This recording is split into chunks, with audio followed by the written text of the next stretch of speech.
Hello and welcome to the regular Sunday edition of Spurs Diehards TTID, Tottenham Till I Die. Well, I think Harry Houdini would be proud of our escape route, but what concerns us most, and we shouldn't be celebrating, is how the hell we got ourselves in this situation in the first place. Yeah. Well, I've got a good panel here. Just going to add Harry to the stage. He's just turned up. I've got an excellent panel to go over this, and we'll talk about the game and other things and many other things. And so without further ado, because I don't like doing long-winded interrupts, right. Phil, how are you? Yeah, I'm good, obviously. Yeah, I mean, I hope that we would win today. I did predict a win today, so I was quite confident of us getting the job done, but still you get nervous, don't you, both in the build-up and... the days before, and then in the hours before, and then during the games, West Ham going up and all that stuff. So we've seen it so many times, haven't we, that things can go wrong. So you still worry. But yeah, it was a good game today. Respect to the team, respect to everyone involved with Spurs. Big respect to De Zerbi, I'm sure we'll talk about, because it's basically down to him, to be honest, that we're staying up right now. Purely down to him, in my opinion. But yeah, I'm good. I mean, now we can relax kind of, right, a bit, and obviously get our PSG shirts ready for whenever that final is. You can only relax as a Spurs fan when you're dead. Right. Harry, how are you? You went to the game like me. I did. Yeah. Sadly didn't bump into you, but yeah, I hope you can hear me okay. Just topped on. Honestly, an amazing day. I'm really glad as well, because on the way home I had no voice, actually, believe it or not. I know it sounds crazy. So I was thinking, oh God, how am I going to do this? But it's thankfully come back. It's great to be here. Fantastic panel. We're staying up. That's all that matters. That's all that matters. Anybody saying, oh, this is all about, Spurs meant to be a top 6 club celebrating, it's purely relief. And what do you want fans to be sad? I mean, come on, get a grip. Stop being the fun police. There's nothing wrong with it. I've no issue with it, at the end of the day. And it's often coming from fans like Chelsea. I'm thinking, have some shame. You've just turned into a mid-table kind of Fulham. So, worry about your own club. So, yeah, that's what I would say to them. And De Zerbi, it's already been mentioned. I've heard it a couple of times already since coming on. I mean, he's done an absolutely fantastic job. So, full credit to him. We would have gone down if it wasn't for him. But no, thank you for having me. Rain, how are you? I think you're muted, mate. You're muted. I'm very good, thank you. Try again. Okay. Technical problems. You were the goldfish. So you were in the south stand today, right?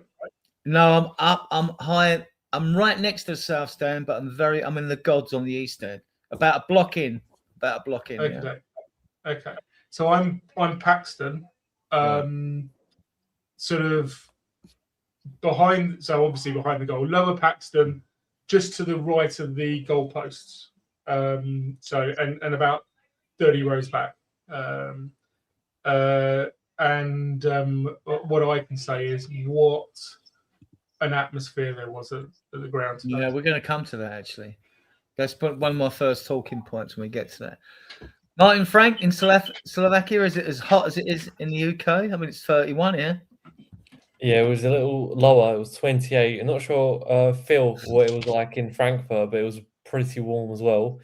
But yeah, like all the boys have said, just a sigh of relief, really. We should never have been in that position. I never want to go through that process again during a season. But thankfully, it could have gone so bad today, and it didn't. So I'm very grateful that we do remain a Premier League side.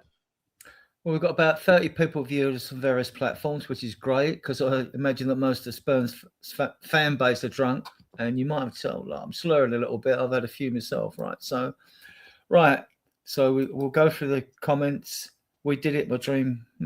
Sun don't shine for nothing. Big up, Rhea. She's a very good friend of the show.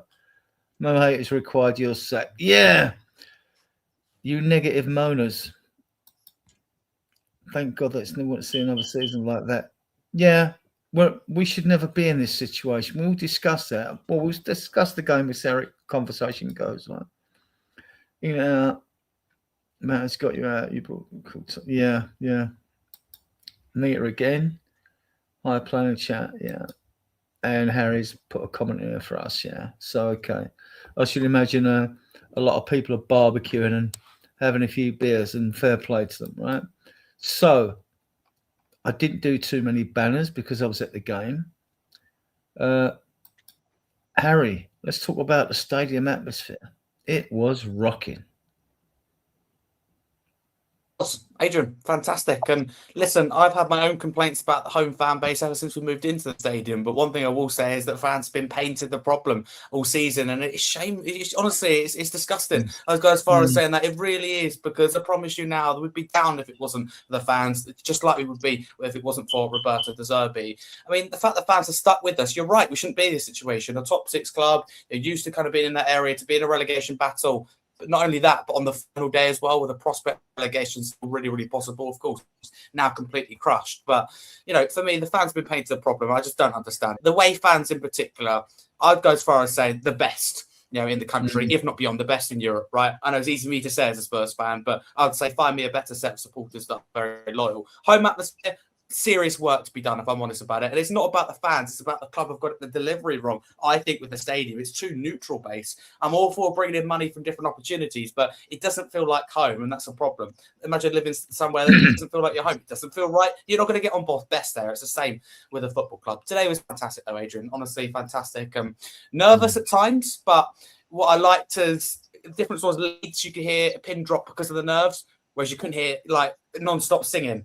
Our nerves were singing. It was just, again, done in a different way that was able to support the players. So the fans were fantastic, and you can't fault them. And, you know, various articles have come out this week, even big names that like the Times that have tried to put the picture on fans. This fan base, of course, isn't perfect. Nobody's perfect. I disagree with a lot of things like the booing of Vicario, for example. But collectively, the loyalty and commitment of this fan base, I think, has often been underestimated, and today they deserve a massive appreciation, a pat on your back, especially those that travel, you know, roll around the country and if not around the world as well, being in Europe.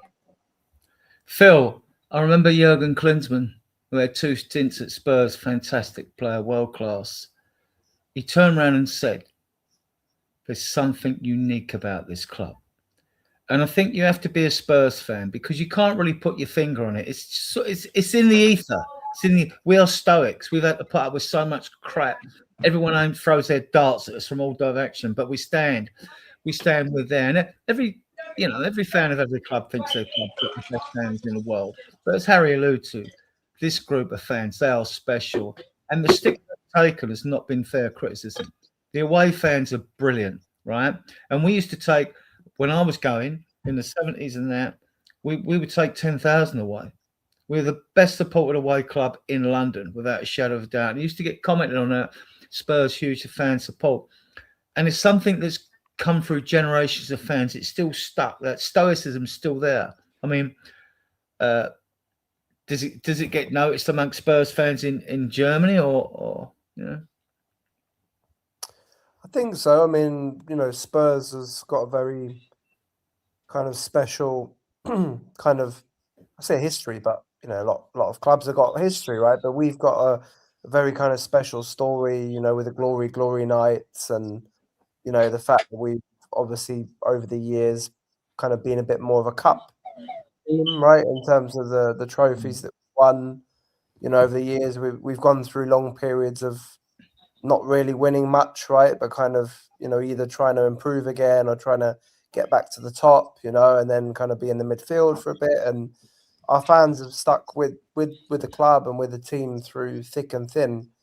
And, a lot of other teams, I would say, actually maybe don't even have that level of interest sometimes. What I've seen, with Spurs fans, obviously, that I know, that I've met in the UK, but also, here in Germany, here in Europe, and even elsewhere in the world, is that there is somehow an even greater sense of loyalty, I would say, to the club.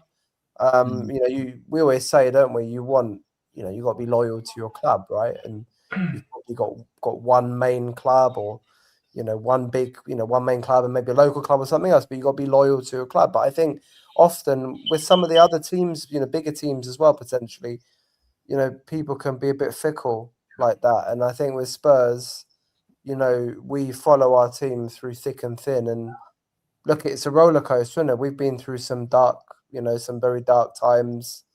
We've kind of had the highlights, in the last few years, again, getting close to winning, the Champions League, and obviously picking up the trophy last season, but then going through this kind of terrible run in the league the last 2 years, right? Where we've lost over 40 games, across 2 seasons. And, the vibe amongst the support of the Tottenham fans is unparalleled, I would honestly say. And, as you've said it, the away fans are up there with the best in the league.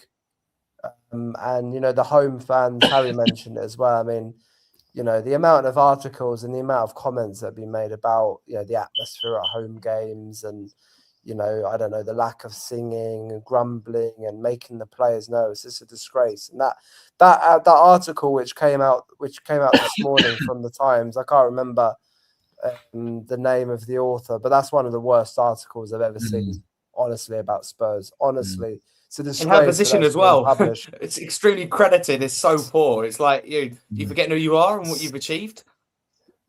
Yeah, and it's the Times as well, right? And, again, as always, you can be a fan or you cannot be a fan, but the Times is still, a what's the word?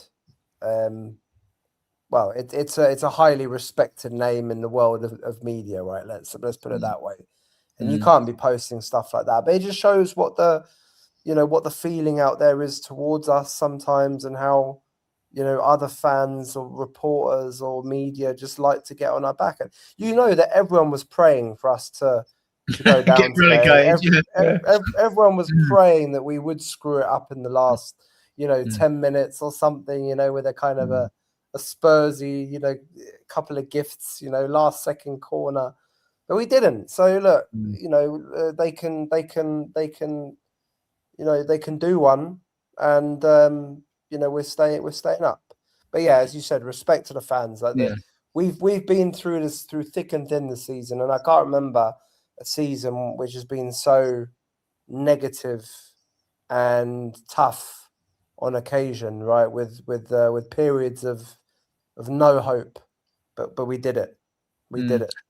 Rain, I mean, the fans have booed during the season, and justifiable. I don't get involved with booing. I won't never do it. Players and all that. I mean, but that's to send a message to the team that if you perform and you're trying and it doesn't work, we'll support you anyway.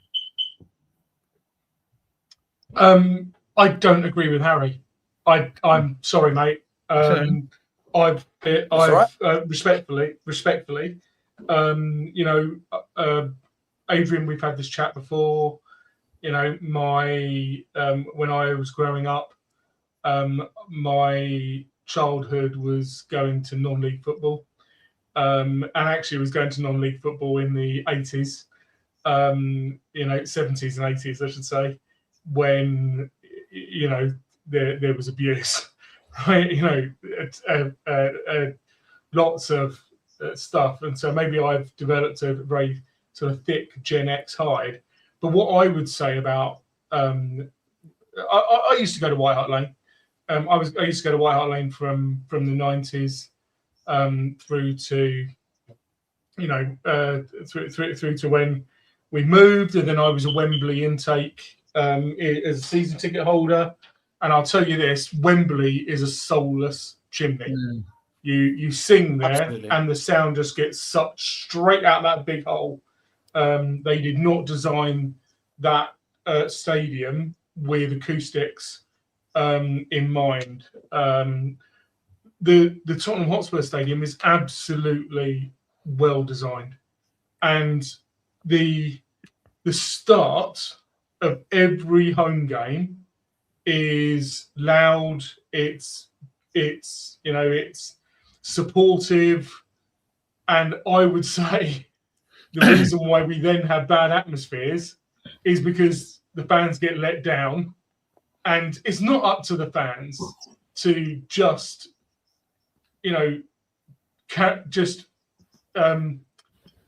soullessly, willfully, whatever you want to say, just support the team. That's not the fans' job.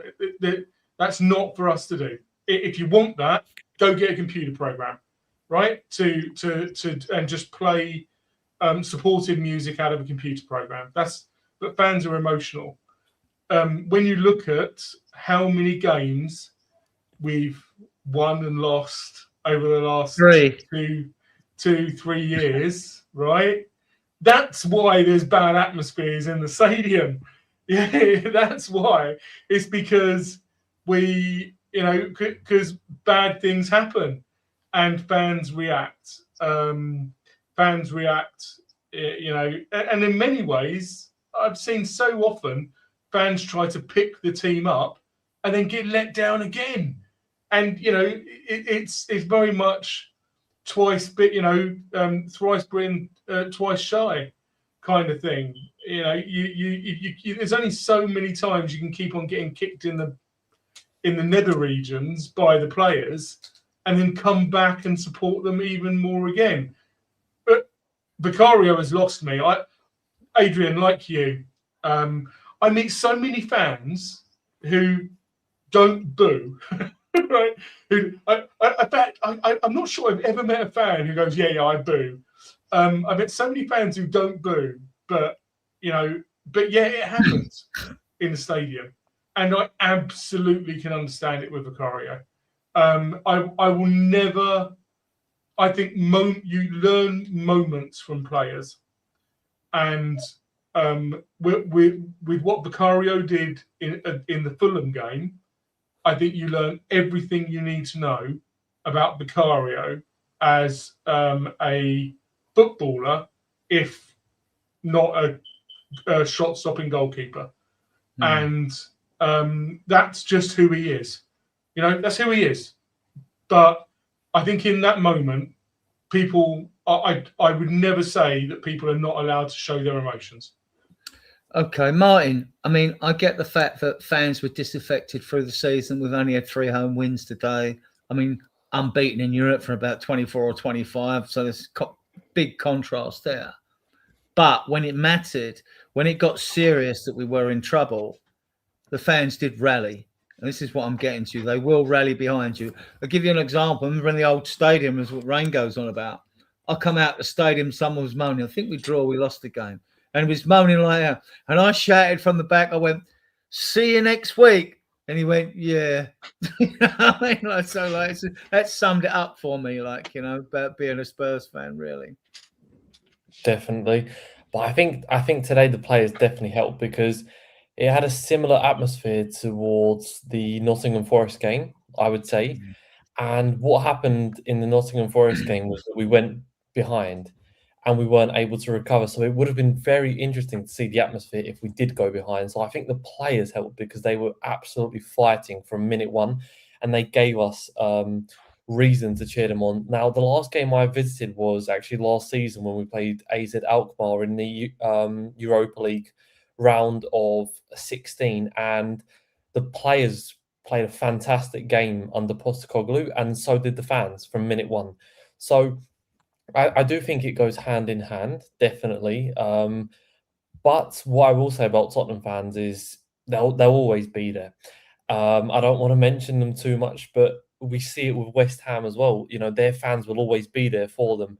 And it's a very similar situation with us at Tottenham. We can get let down so many times. We can lose, 5 consecutive semi-finals in a row, and the fans will still rally behind the team. And today, what I saw from my screen watching at home was a fantastic atmosphere from minute one, and it's just lovely to see, because if any neutral watching, or if anyone On watching, that, to interrupt, how did the atmosphere come across on your screen at today's game as well, Martin?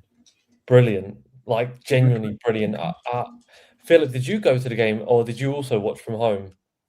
No, I watched it from Germany, from home, but the atmosphere was loud. Like, it came across really well on the TV. So sometimes you can hear it. Look, we've had games at home, haven't we, where the atmosphere has just gone a bit dead, hasn't it? There's not much singing, and it's flat. No one's starting songs or trying to start songs, and they don't get picked up, and you can hear that on the TV. But today, like, there was probably only a very small moment, I think, when it went a bit flat for like 5 minutes or something. But after that, it was loud. Yeah, I think we really do loud. also have to accept that TV companies naturally place their crowd mics closer to the away fans generally. And they adjust the volume as well with certain songs. There's some songs that we sing that they have to filter out as well. If you have a look, absolutely. Cut out the swearing as well. They often, sorry, just as an example, like, you got like DAZN and Sky and all the different channels. Some of them do mute the crowd. They make the crowd noise just generally a lot less, flat, and then they put the commentators higher. And that's actually a bugbear of mine anyway, because I just hate it. It should be the other way around, eh? Do that, right? Yeah, I'd rather you can turn the commentators off, but you turn the noise up. Yes, please. So sometimes it's not ideal, but it seemed like it was. It seemed like it was a good atmosphere, like watching on TV. So Adrian, I don't know if you stayed closer to the end. How far past the end you stayed? But I was there quite a while. Till the players applauding, till they did their final lap around the pitch, and they played "Dreams of Desire," and I think actually Paulina who was probably man of the match, was the last player to walk off the pitch. I think, So as the players all, because they start at the south stand and then they work their way round, and as they went to the south stand, we all went with when the Spurs go marching in, if you remember rightly, right? And it was absolutely, it was immense. Yeah, it was absolutely when we sing that song well, the stadium literally shakes. And they put De Zerbi up on the big screen, and you could see his mouth was open, his chin was on the floor, and he was just looking around. Welcome to this is what you could get, mate, if you actually deliver for us. I'll come back to Martin. Martin, just on the crowd noise. When I've heard players say that, I think the loudest the stadium was when we beat Arsenal 3-0 during COVID, right? And today it was very loud as well, right? But we hear it and we think it's loud, right? The players say they can't hear themselves virtually talk on the pitch level. So I don't know how the sound waves travel, but they say it's like it is really loud. So Rain mentioning De Zerbi saying at low level. Maybe that's part of the acoustics design. I heard when the stadium was built, and I followed all the stadium build, because I've been in construction all my life.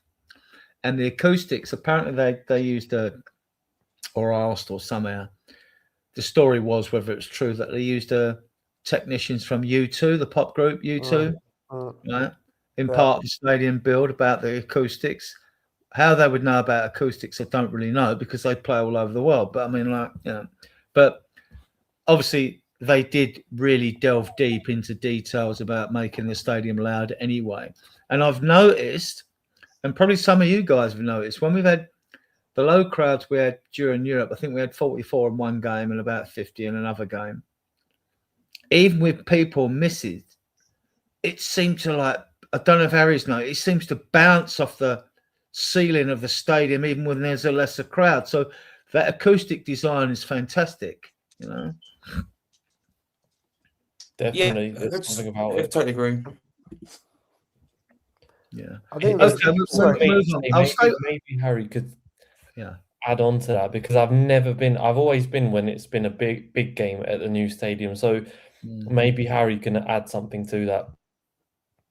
Yeah, if that's okay. And apologies for my point before didn't come across previously. I don't want to criticise the fans in any way because they've been excellent. And right, No, I let's be won't. clear, the board, the owners are the reason that we're in this mess. But I'm just saying, and Ryan's absolutely right to mention the club took a lot of steps to ensure the atmosphere is better than like the soulless bowl that is Wembley, or even we see the London Stadium, which is hardly a football stadium that can necessarily in the Championship next year. But the point is, like, they did do extra steps. I just feel like it feels very neutral, right? I just feel like there's more that we could have done to make it a little bit more Tottenham, to make it a little bit more ours. That's just my own opinion, and I'm not saying I'm right at all with that. But no, for big games, it's been great. And again, Ryan's right, and fans mentioned it. They're absolutely right. Before the game, it's absolutely rocking. And what it is that these players just don't seem to respond to it. Look at Forest. Look at what we saw with the coach meet before that. I don't think any other club could or would do that, to be clear. So we've done that, and then boom, they've gone and lose 3-0 and start horribly, play awfully, and lose the game shockingly. But for big games, the atmosphere has been fantastic, and it can be fantastic. But I just think, again, it's not quite what it was at the old White Lane, but that's expected in a way because you have more enclosed, better times there, so people are right to say that.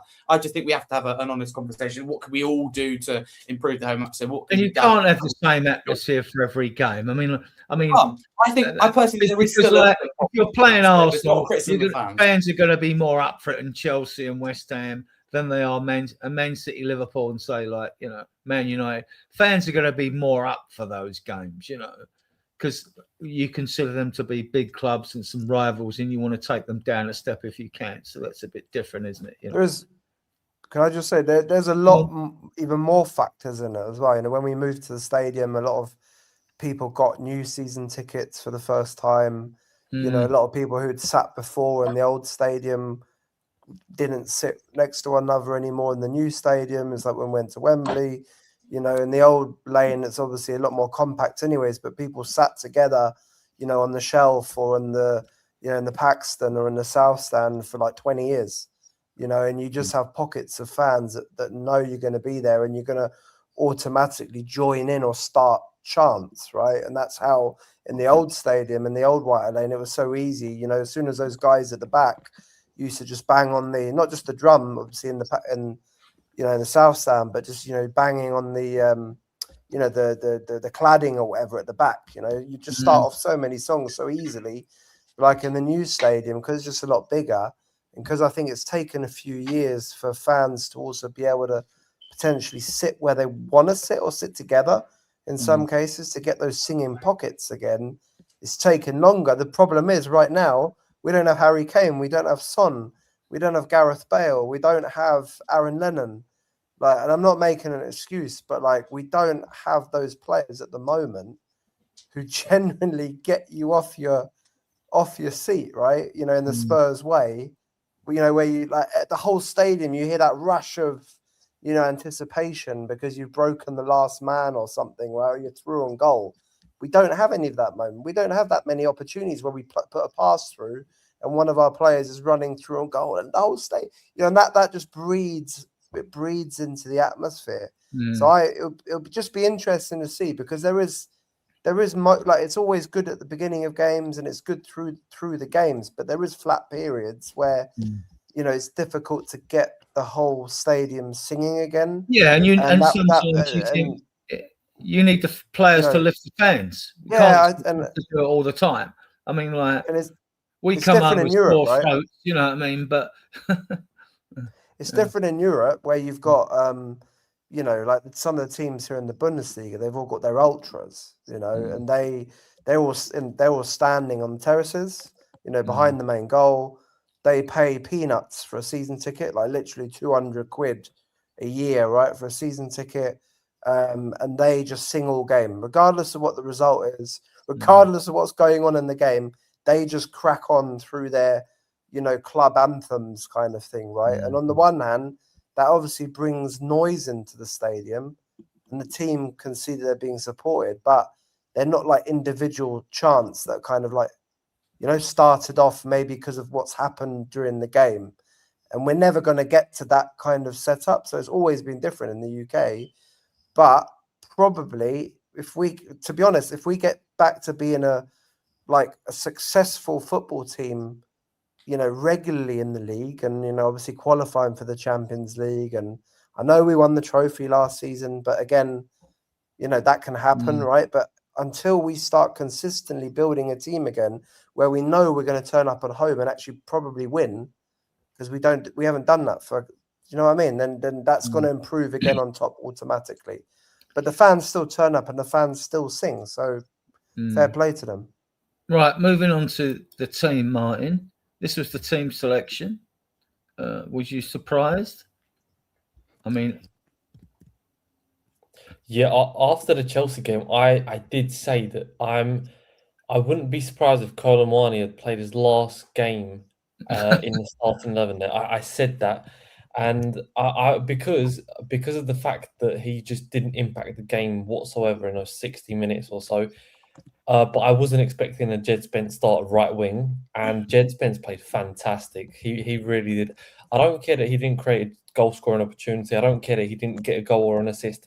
He worked his socks off, and he was then transferred into the left back position for the last, if I'm not wrong, 10, 15 minutes. Did fantastic there against India and against Fresh Legs. So that was my only surprise, that Jed Spence started. And also, I was maybe expecting Dominic Solanke to actually start. I'm not sure why. I was quite naive. I was expecting Richarlison, Solanke, and Telt as the starting front three. Apart from that, it was pretty much it picks itself at that point for Roberto De Zerbi's team, and I think he got it correct. I think that Colomani wouldn't have done as much as Jed Spence did during that game, so it ended up being the good choice. Yeah, it surprised me. Rain, did you think? Did you expect Moani to be dropped? He did come on a sub later, but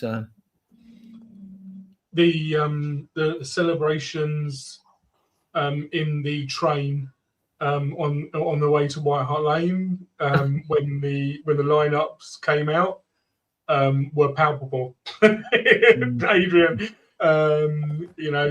everybody's surprised that Moani wasn't there, and God only hope that this is a portent of Moani not being signed permanently in the summer, right?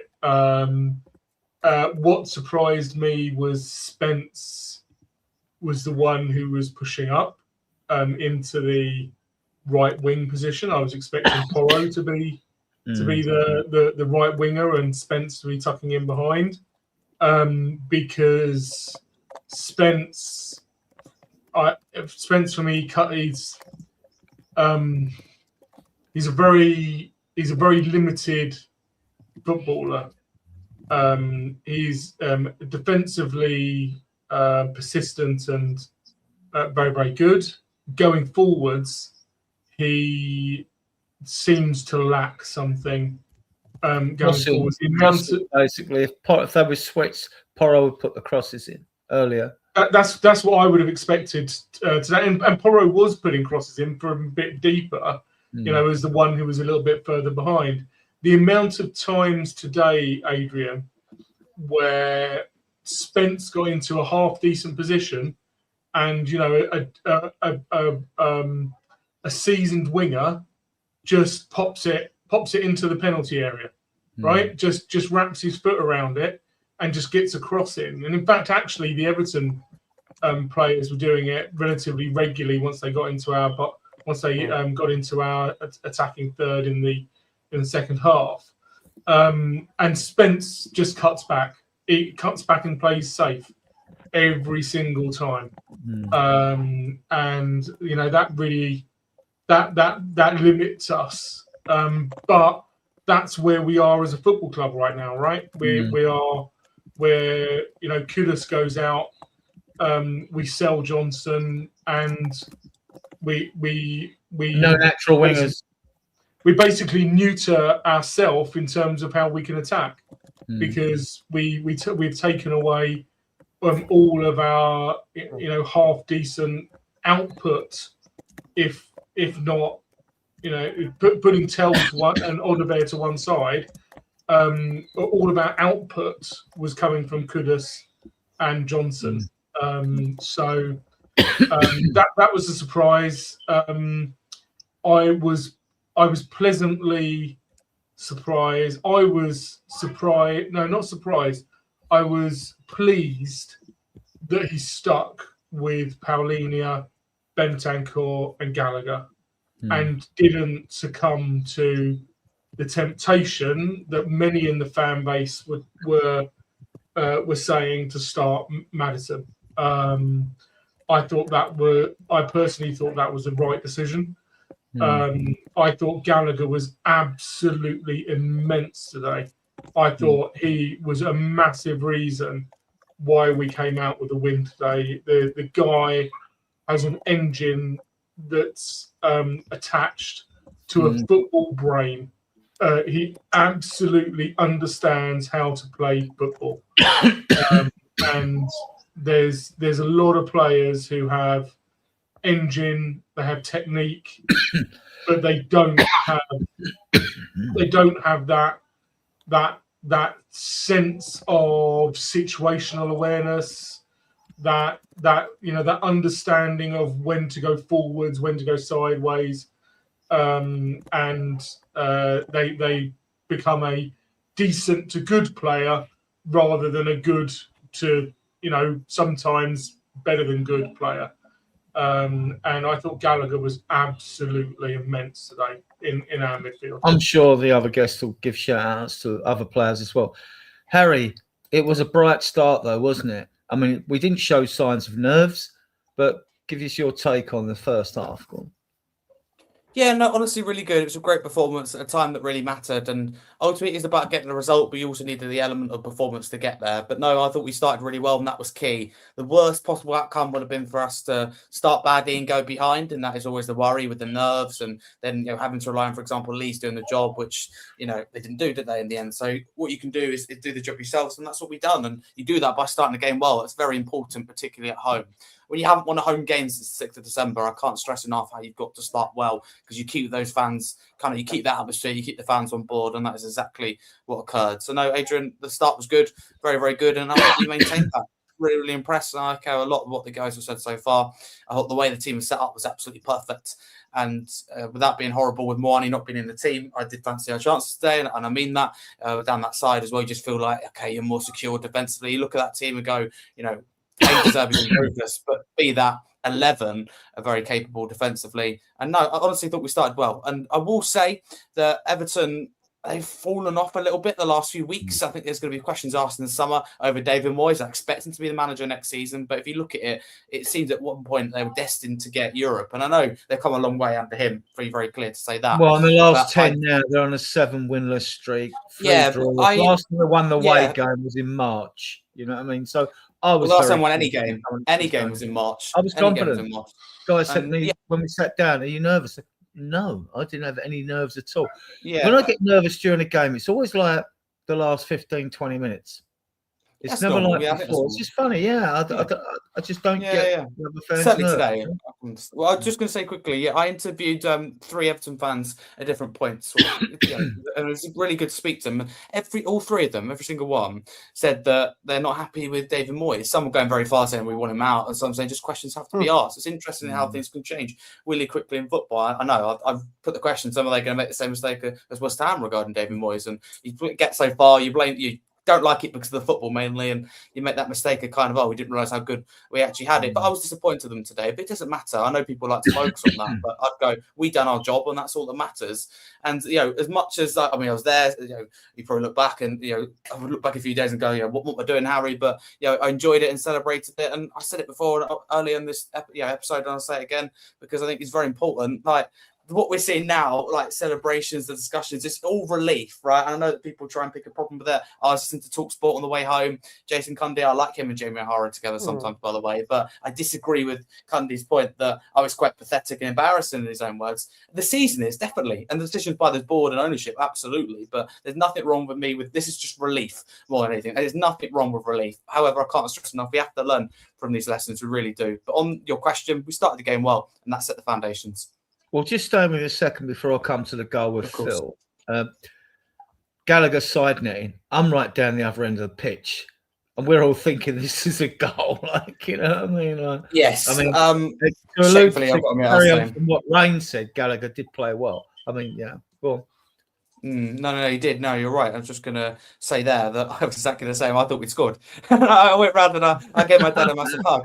And then, I felt rather stupid after because, it didn't go in. And when you see it back, it wasn't. yeah. It could have been even closer, let's just say. So, no, not my funniest moment, not our funniest moment, but it doesn't matter. The reality is that we were just really desperate to get that goal. I think, again, that's normal, but you couldn't see it down that end. Beauty of the big stadium, I suppose. But Gallagher looked very good. I'll absolutely echo that. And I think he has. Who would have thought it, right? You play players in their best position. It's not rocket science, and they actually play well. So credit to Zerbi for recognising that. I will add that. But shame on the managers that come before him that couldn't see Gallagher for what he is. And I'm sick of this season players playing in the wrong positions. And it isn't just because of injuries. It's players have been misprofiled and misidentified. It's as simple as that. Yeah. It's good to finally see common sense kicking in. Gallagher's so much better on that 10. Who would have thought it, right? He's only great all his career there, only great Chelsea there. So great to see him in his best position and thriving. And I love his work rate. Gave it everything. I think all the silly and shouting's got to my throat. Phil, Pala's £160 million goal. And like when this went in, I said, a regular guy next, this is a big relegation advantage. To me, I thought it was game over then. I'm feeling so confident then. But how did you see the goal? Because for me, at the far end of the pitch, I see Paulina header it come off the bar.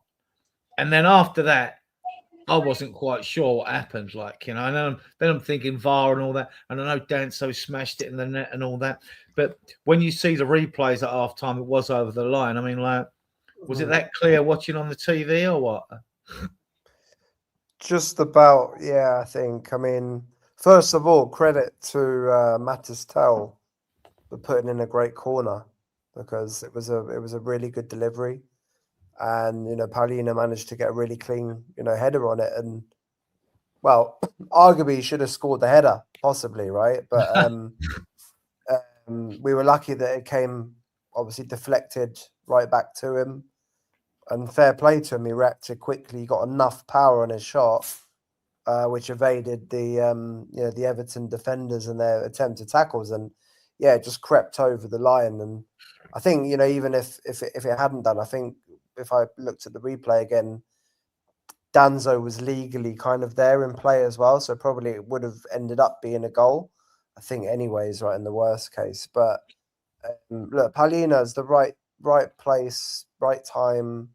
Again, he scored so many valuable goals, hasn't he, for us actually this season. And, recently he's been fantastic, I'm going to put that goal today on my positive conversation I had with him through his car window after the Leeds match when he drove out the car park, and I was right there, and I waved and he put it down. I had no idea who was in the car, and it was Paulina, and he said he wants to stay with us next season, and if he keeps doing that, then obviously he can do. But look, it was a good look. Paulina was fantastic today as well, though. By the way, right? He was everywhere, and he's the kind of player that's really stepped up.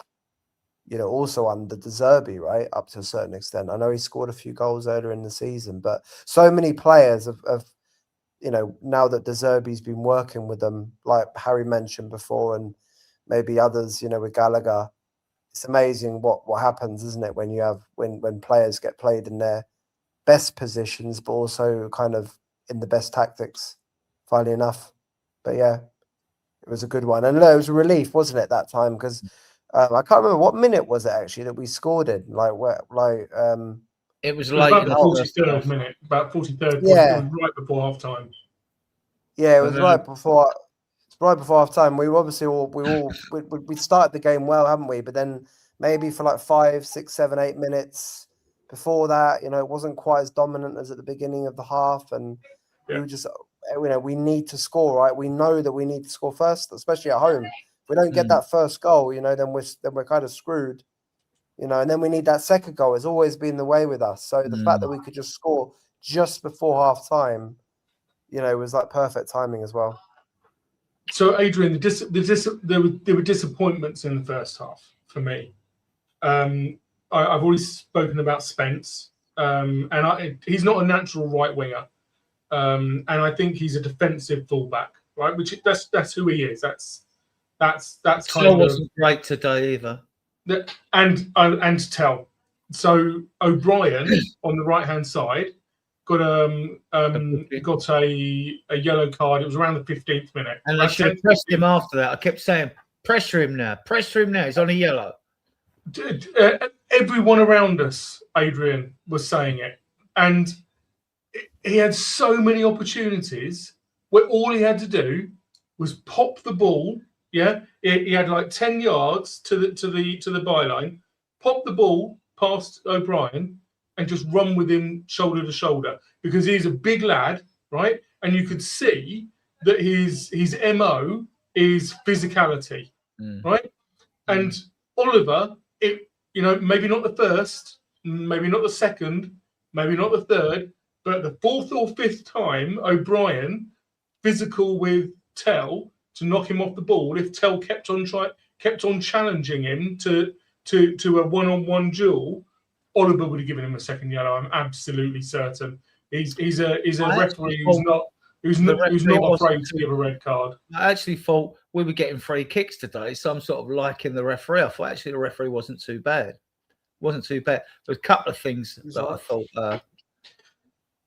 And Adrian, this comes back to my football brain, right? Tell has lots of technique. I've said this on another channel today. Tell has lots and lots of technique. He's got lots of pace. He's got a lot about him. But what I don't see is something that all of these fans around me knew. Go at that fullback, right? We've watched so much football that we know that this is an opportunity. Now take it. And unfortunately, but he's not a winger, though, is he? I mean, De Zerbi said he's a winger. He's not to me. To me, he's an inside forward.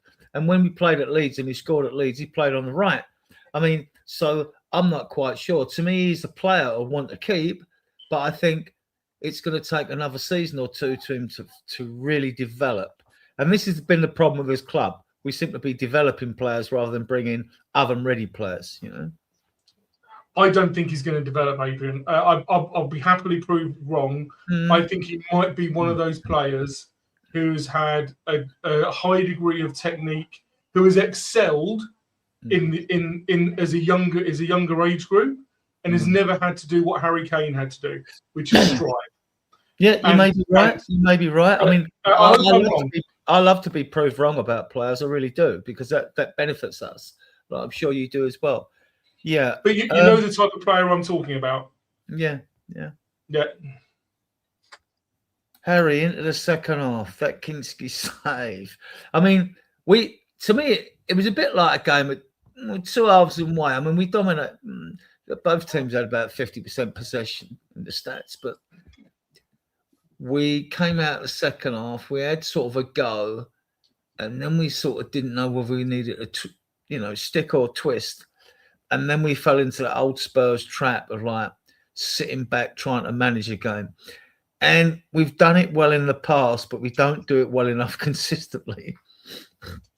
No, but Adrian, I think we managed the game well, and compared to how we managed games at points this season, and compared to even how West Ham have managed games, it's chalk and cheese. We managed this one very, very well. But yeah, big save from Kinski, and that's why ultimately I think he should be the number one. Absolutely, I think he's been fantastic, and big shout out to him in key moments. And without being horrible, there's saves that he's made that I thought, I'm sorry for Vicario, I have nothing against you at all, but I don't think you're keeping that out. And it's not even the sake of the comparison. I just think Kinski has been superb. And it's very important, we all know this in football, that there's that connection, that relationship, that understanding, that trust, whatever way you want to put it, between the back line and the goalkeeper. And of course, between the goalkeeper and the back line. I believe when Vicario was in goal, I don't think he actually trusted his back line, hence the moaning, hence the rushing out and acting like a madman, and I don't think the defence trusted him. I mean, what would they? Let's be real about it. Whereas I think with Kinski, that relationship both ways is there. That is what I believe. This was a great save, by the way. Should he be making it? Yeah, he probably should be making it. But, I I still think it's a great save, and it's a very key moment, and absolutely. And Adrian, I was down the other end, and when I see that save, I think, oh, come on, we can do this. It's meant to be. And I've been able to say that many times this year. You felt like we've all felt, I'm sure, at various points, whether we want to admit it or not, and that we've all felt that, oh, it feels like we're going to go down because, this is going against us, this decision's going against us, or Leeds and Brighton, for example. I think I said it myself. How we have a lead, I can't hold on to it, and both games had subs ready to go and then conceded. Just things like that, you think, we're going to go down. But that Kinski save made me think, do you know what? We can do this. And, Adrian, you're often very positive, and you often tell me, Harry, don't worry. And look, you're right. You said to win the game, and we won the game. It wasn't 3-0, but it was still, it felt not comfortable is not the right thing to say because I was really nervy or there. But I trusted the boys I trusted the boys to get the job done. And that's the thing. And that's what De Zerbi's installed, that level, a little bit of confidence. You can see him passionately speaking to them. You can see him at full time. So it all goes back to De Zerbi because he made the decision to start Kinski, to stick with Kinski. He deserves so much credit for that. So everything we discussed, and that you can link back to De Zerbi and go, that's a proper manager there. Someone we need to stick with and we need to back. Will this football club do it? I have my doubts, but I hope they will. We will come to him. Phil, shout outs from watching on the screen. Players that stood out for you in this game? Well, yeah, obviously Kinski again did everything right, didn't do a single mistake. I thought the back line, I thought Mickey van der Ven was very good actually. I thought better than usual, better than recently. I thought he was good in key moments towards the end as well. Yeah. He did a couple of interceptions, like using his pace. No, we forget he's been captaining us, hasn't he, since Romero, has been out. So I think, by all accounts, he wants to stay with us. So that's at least good. I thought he was good today. Big Kev, solid again. Udogie was okay today. I don't think he was anything special today, to be honest. But he did what he had to do. In midfield, again, Gallagher was exceptional for me. He did exactly what we bought him to do. He's like the role model. He's the presser. He's he's got the work rate. Beginning of the game, Gallagher was everywhere. He set the tone. And yeah, obviously. So I thought Tell was all right though today. Actually, overall, to be honest, I thought Tell played well today. To be honest, he delivered that corner. but see, so the one thing that Tell needs to improve on is his decision making, right? In those key moments sometimes, right? So whether he has to pass it there or take a shot or keep it simple, like giving away that penalty, like in certain moments his decision making is awful, right? But I thought in terms of what we kind of had to do in the game in terms of getting on the ball and causing some problems for Everton, I thought he did all right. Richarlison I thought was awful in the first half, if I'm being honest. I think he offered us nothing today. He didn't trap a single ball. And who else was playing? Who was on the other side? Obviously Spence and Porro. Yeah, and I'd agree with Rain actually about Spence, to be honest. I thought Porro had a good game. Actually, overall. There was one interception that Porro did, wasn't there, where if he got it wrong, he was going to probably leave them at a free run at goal, but he timed it perfectly, and he created a counter attack that probably we should have made more out of, right? We should have gone and done that 2-0, So look, there was a lot of good Palhinha obviously as well. Palhinha, I thought Bentancur was tidy today. I don't think he had as much of a busy game as recently or as kind of influential game, but probably in that second half, we were kind of just sitting back a bit more.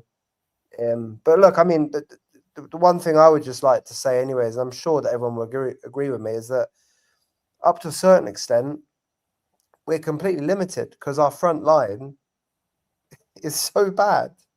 Our front line is probably the all of the playoff teams, right, that got in the championship playoffs. They've probably got more effective front lines than our one at the moment, for sure. Well, no wingers, and we don't have anything. We don't have any wingers. We don't have any strikers who, in any shape or form, can actually do something effectively. Really, You know, at least Richie has scored a couple of goals here and there. So, you know, fair play for him for doing that and kind of sticking at it. But we don't have anyone else there. We don't even have any youngsters that we can put in there. We have no one. So, like, the team is limited as to what it can do when it gets into those positions. And I just thought today, again, even in that second half, we got no weapons. You know, we got nothing coming forward. Yeah. So look, in the end, I think De Zerbi knows that. I think he knows that. Obviously, he knows that. That's why he's done so well. That's where he's done so well to get a tune and to get enough goals out of this team. But also, probably in that second half, I think we were. Well, we'll probably talk about it maybe anyway. But like we were obviously sitting back a bit more. But I think you have to recognise sometimes that there's not that much more you can do with that level sitting back, I get it, but it's a big lead, isn't it? Because we only need a draw to stay up. So now you've got a goal. When that goal went in, I said to the guy, that is a big advantage. I said that's a big lead. It's massive, you know? And it turned out to be that way. You know what I mean? Shout outs, Martin. Yeah, I'd stick with those that Phil mentioned. The only criticism I had of Kinski's save was if you actually watch the replay, he's a bit too far to his post. That if George actually shoots more to the far post, I don't think Kinski can get there due to his positioning. Apart from you know, if you guys rewatch it, you'll be able to see his position isn't ideal. It's quite similar to the Enzo Fernandez situation that he didn't save. Apart from that, Kinski's been fantastic since coming back into the team, and Harry made a decent shout that he should be our number one. I'm still not quite persuaded yet. I don't think he's got the experience needed for a whole season when things do start to go wrong. But we've got a solid goalkeeper, especially with his feet, especially with what De Zerbi wants. What I will say, Pedro Porro defensively today was fantastic. Like, we're speaking about Ndiaye, who has been having a phenomenal season, especially dribbling wise, and Pedro Porro did very, very well. He was drilled on from the first minute. Offensively, and that's usually where we see his strengths, I didn't quite find his crossing ability to be reaching the needed space that, you know, we expect with Pedro Porro. But one more mention that hasn't been spoken about today has been Rodrigo Bentancur, because I thought that on the ball he was making the right decisions. And we speak about the wrong decisions. We speak about our players making, you know, creating a decent opportunity, but making the wrong decision. I think we saw that with that one counter-attack that we had in the first half where Palini was taking the ball forward. And instead of releasing it to either Gallagher or Spence on the wing, he took a shot and it ended up being a corner. But if he had made a better decision, we could have had a higher chance than we did. So it all goes back to the decision making. I thought Rodrigo Bentancur was making the correct decisions to either progress the ball forward or to calm it down. And that's what we've really needed, especially when it was still goalless and when we went 1-0 up. And we saw that of course, we were always going to, you know, backtrack. We were always going to be much more solid as the minutes went by.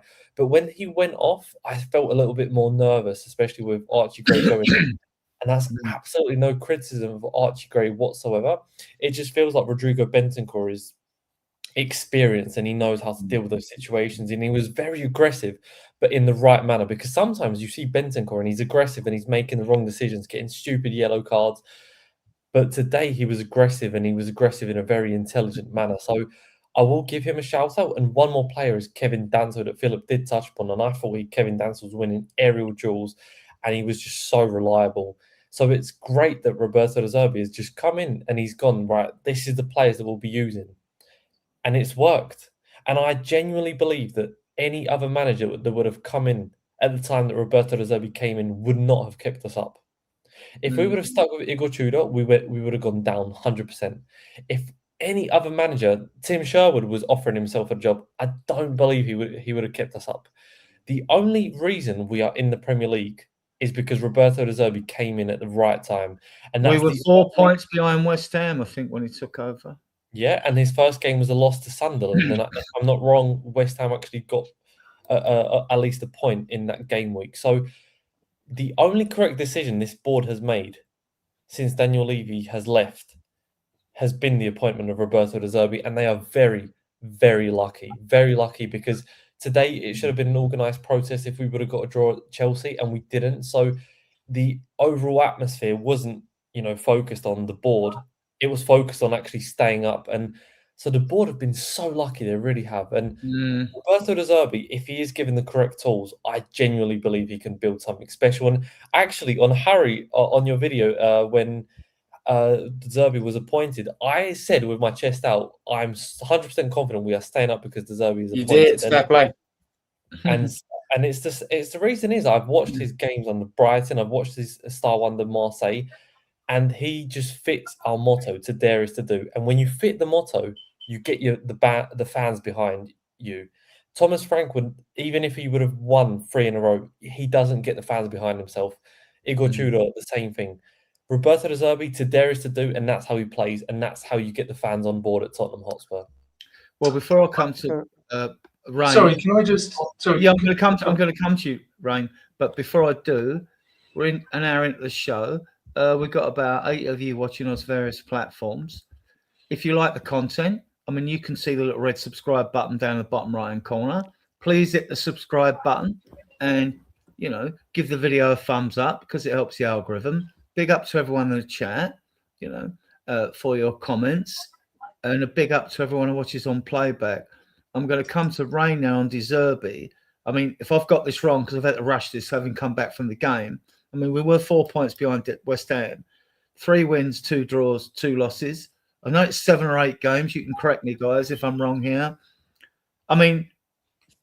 This guy, it's still early days. He appears to be the real deal. There was a lot of rumours about him being temperamental and all that.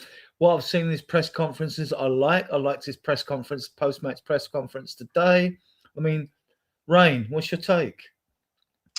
I get it. De Zerbi's definitely come in and done what's needed. Let's not take away the fact that he's had some players come back at critical points. Unfortunately, he lost Kudus, which was a real shame. But Maddison's definitely come back and had a little impact. Being able to play Gallagher, Paulinho, and Bentancur, all 3 of them, which wasn't a possibility previously. Paulinho has had lots of little niggles, and Bentancur obviously has come back. So being able to play, and I put playing those 3 players in the centre and midfield to be the biggest reason why we have got out of the mess. I agree. I fully agree. We were in. They have been the absolute engine of all of our results. And we do need, I'm sure at some point people are going to be doing season reviews. And I know that lots of people had lots to say about Frank. The reality is, before Igor Tudor came in, we weren't in a relegation mess. It looks like we might have been, but we actually weren't. We were well above the relegation zone, and it was the Tudor madness. That period of however many games he had. What was it? 7, 8, 10 games. I can't remember exactly how many. That actually dropped us into the relegation mire. Now, would that have happened under Frank? Heaven, I don't know. But the reality is that we definitely took a dive in the period when Igor Tudor was there. And then De Zerbi came in and did exactly what Adrian has done exactly what is needed. He's been very, very sensible. Came in and in his pressers, he's saying, I'm not talking about tactics with the players yet, although clearly they're doing some training, right? But it's about confidence. It's about reminding them that they're footballers. Yeah, picking them up, playing the experienced players. Like you and me, Adrian, playing those 3 in central midfield and letting the others play around them.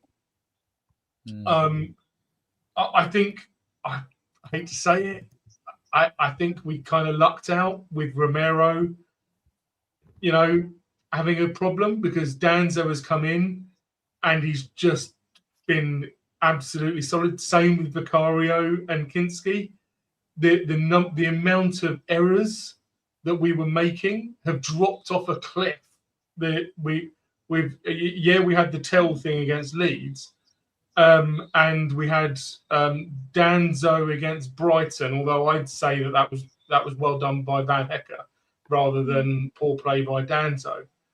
But prior to De Zerbi coming in, the amount of errors we were making in defence was just extreme. We were making so many stupid errors, and they've almost all stopped.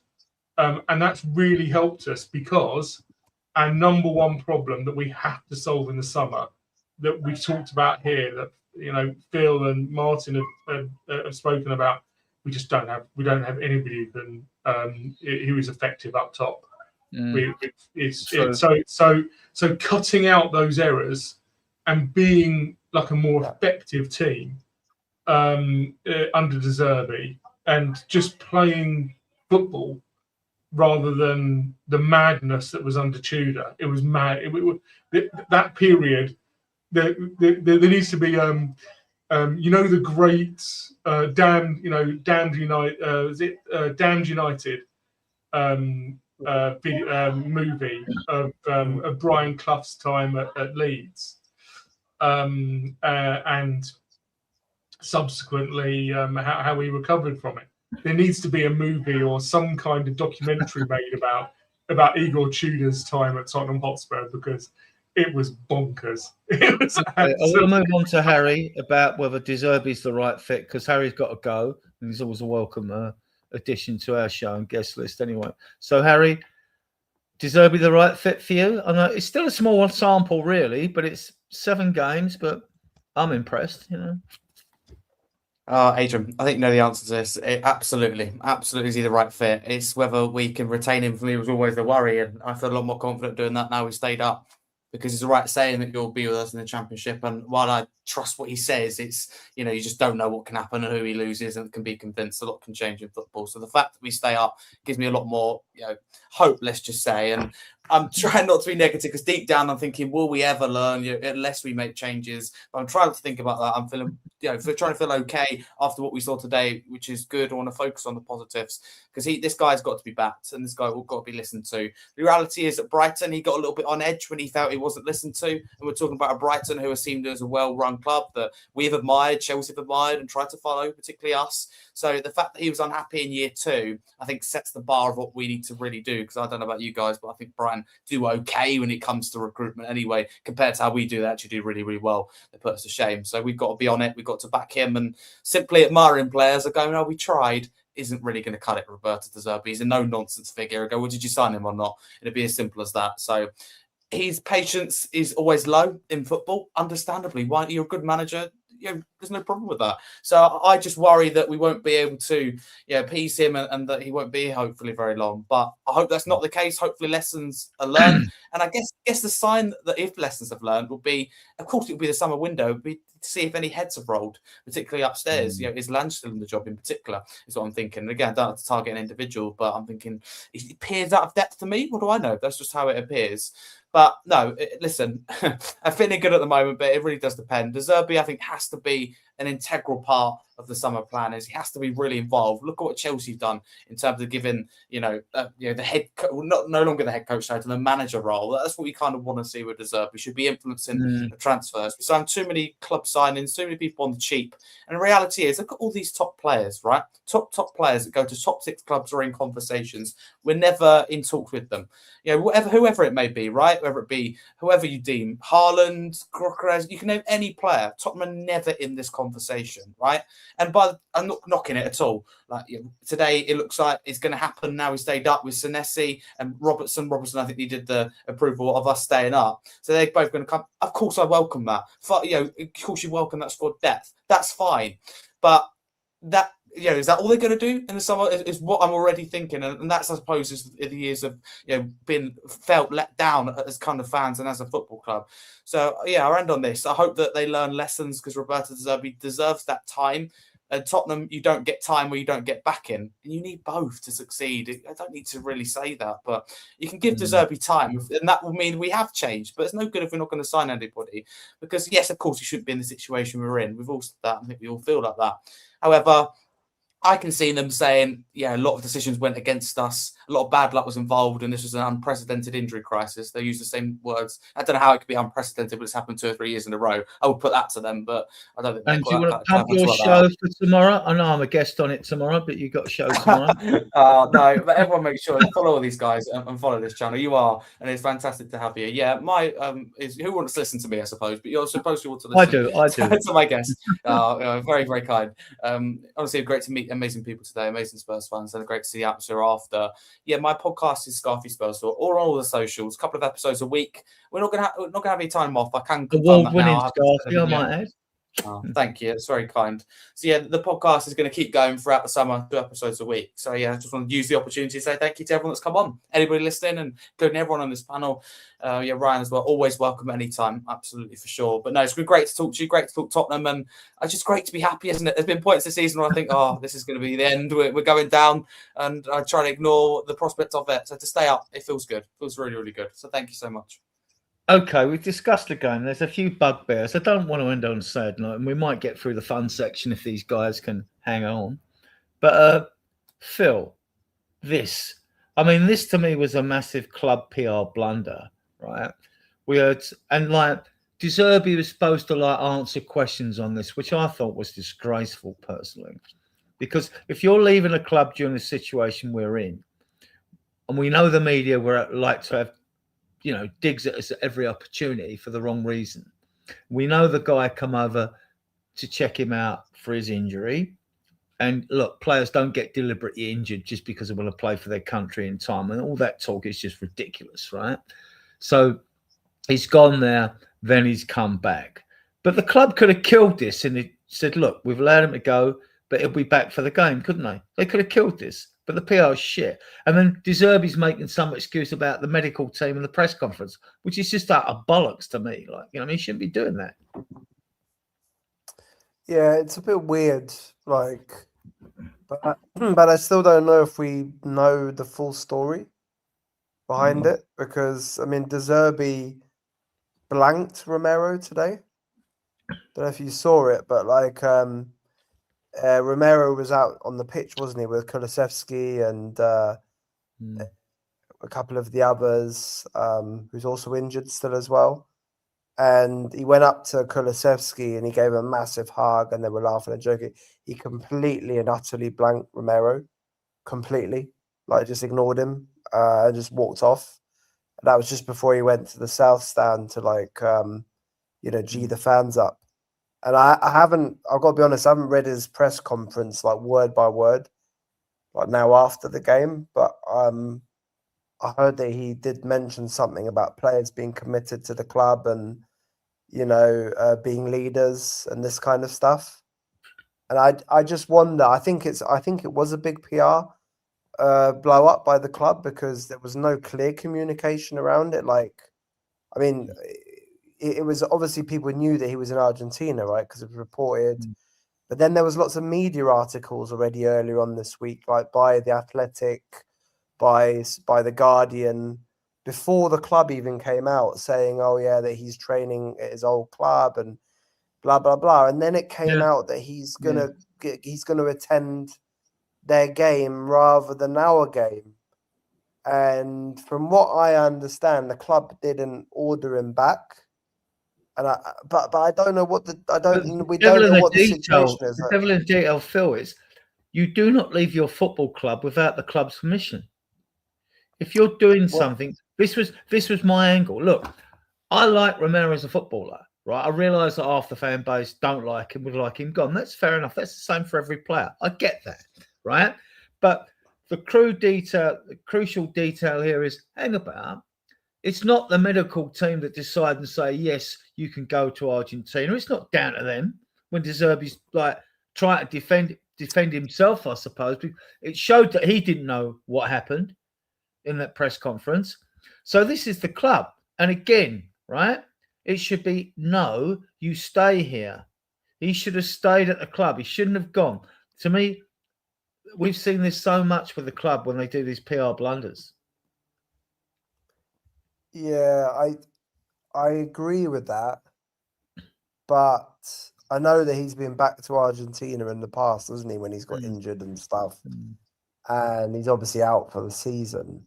But I wonder whether they agreed that he could go back, but obviously, come back regularly in time, for this game. And then kind of maybe the plans somehow changed and the club weren't aware of it, and then he's kind of been forced to come back. He posted that photo of him in a barber shop, didn't he, yesterday? Yeah.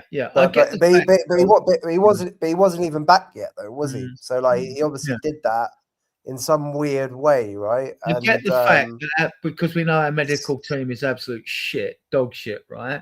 That he goes out there and their medical team will have a look at him. Fine. But let us know. Give us the details of this. And then if he's coming back, let us know. You know what the media are like over here with Spurs. You know what they're going to do to you. I mean, there needs to be a big, I don't know who's involved with PR at this football club, but there needs to be a complete revamp on this. I think somebody can sense tricky situations and head them off at the pass. But Adrian, but that comes back to the sporting director, in my opinion, as well, though, right? I know we've got a head of media, head of PR, all this kind of stuff, but who has to answer these questions all the time? Like when we do press conferences, when they put announcements out there, what's going on with the players? Like De Zerbi doesn't want to talk about the players, does he? Individually, what's going on with them.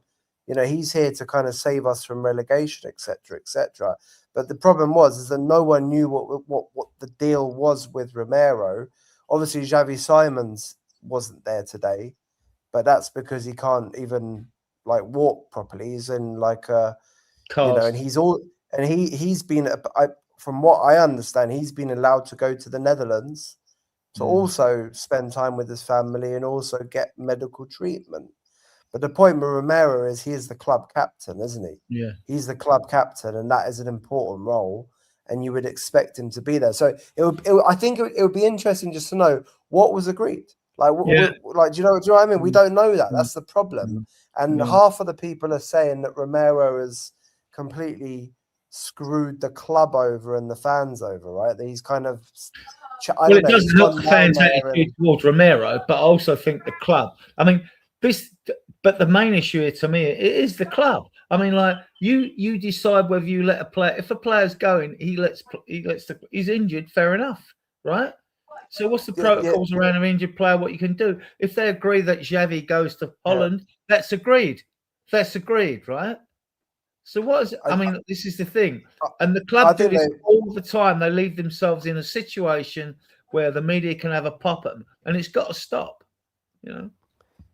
Yeah, I mean, they don't just put things to bed quickly enough, do they? They need to come out with very clear, updates or statements. So the same with the injury situations up to a certain extent. I know for some players they don't know, right? But they're so vague sometimes, aren't they? When asked about, what's the status with Kulusevski as an example, right?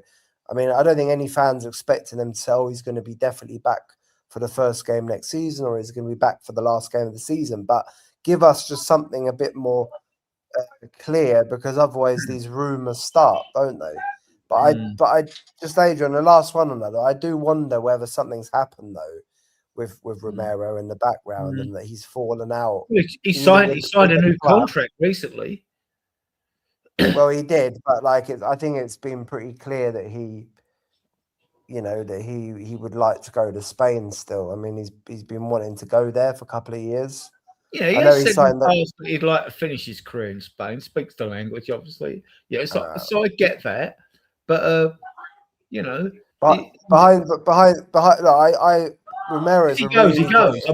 I like him as a player, but any player that don't want to play for my club, go. That's my attitude. He's been a very good player, but whether he's committed, I think, is a very open, I don't think he's committed. And number two, I think he's been an awful captain overall Okay. in everything. I said it. Let me get Martin's take on this Yeah. and Rain's take on this. There's only a couple of other things I've got. And if you want to stay for the fun section, it's fair enough. I don't want to keep you up late. Martin, what's your thoughts on this? It's bizarre. I mean, it's another bullshit PR blunder as far as I'm concerned. Yeah, I mean, one thing is certain is we don't have all the information. We don't know what's actually happening behind the scenes. We can only pick up on what we see, and of course a lot of rumors that might not be true. One thing is certain, I agree with Phil, is there is definitely an element of truth in the fact that Romero hasn't been the best captain, because I understand you're trying to prepare yourself for the World Cup. I get that. You're going back to Argentina, you let them treat you, etc. But if you think about it, as a captain, you want to be lifting your team in the dressing room before the training, just speaking to individuals, trying to lift their confidence, motivate them. I get that this is not his primary task, but you see Ben Davies and his role he plays, traveling away from home to Chelsea, not even in the team, and how important he is. And Roberto De Zerbi alluded to that in his press conference before the Everton game. He was mentioning, Romero and that situation. He was trying to avoid it, but he mentioned, not every leader is the same leader. Not every captain is the same leader. And he was alluding to Ben Davies and how, what he's been saying in recent weeks to De Zerbi, and it clearly sends a message that, okay, Romero, there is something going on in the background. Now, one thing is certain, I love Romero as a player. I think that he's a fantastic defender when he's on his day, when he's motivated, when he's got something to play for, which is one of the reasons why he has a World Cup to his name, why he has a Copa America to his name. But I just don't think that he has fully grasped being at Tottenham in the long term. I just don't think that he's fallen in love with Tottenham, and that's not really a criticism of him. That's just my honest take of what I've been seeing. I understand why he got the captain's armband as Son Heung-min left, but I just don't think that he was a good captain for us. And again, I understand his frustration because he signed the contract last summer, and I believe 100% he was promised that we would be signing ready-made senior players that will improve the team, which after 2 windows hasn't been proven to be true. So I get his frustration with the board. I get his maybe stance on the club. But again, I'm just maybe thinking of his thought process. It might be completely off. I might be completely wrong.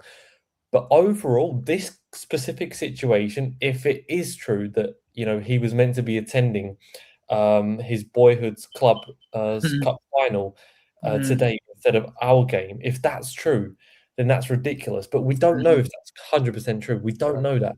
What we do know is he was in Argentina during the week, and the fact that he was in Argentina during the week and he wasn't, with the group of players, with the squad, trying to lift them, trying to support them, that's more concerning for me. And I just don't see Romero having a future at the club.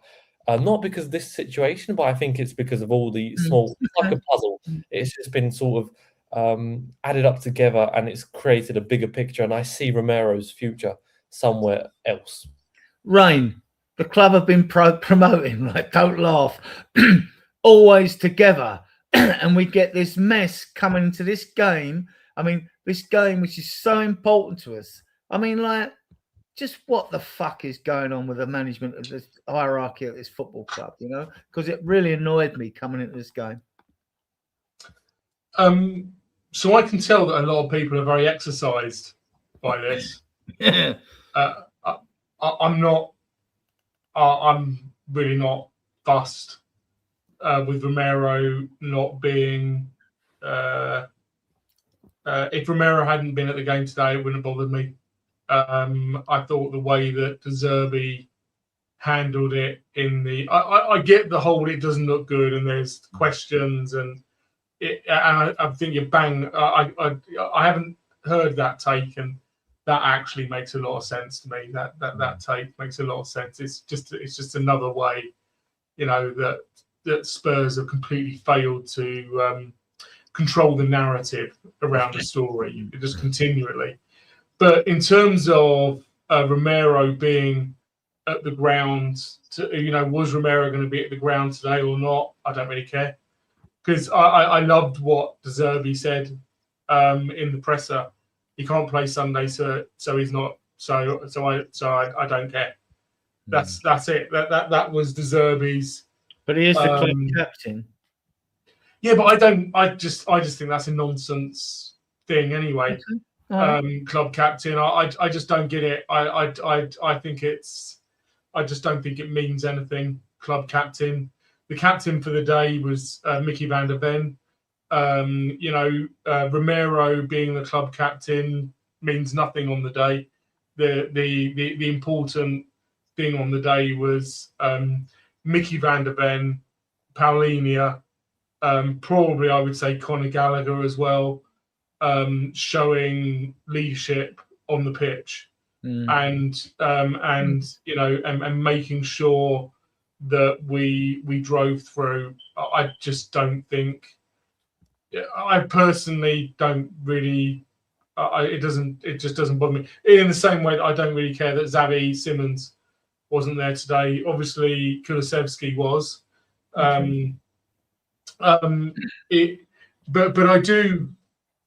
I do think the controlling the narrative is a good approach, and also, yeah. And then let's be clear, right? A lot of people have got an agenda about Romero, and I think their agenda, and I've seen in lots of WhatsApp groups, their agenda on Romero has very much driven their opinion of the situation. With a lot of people, of people who just don't like him. Yeah. Have gone out on this, and I'm like, you don't want him here anyway.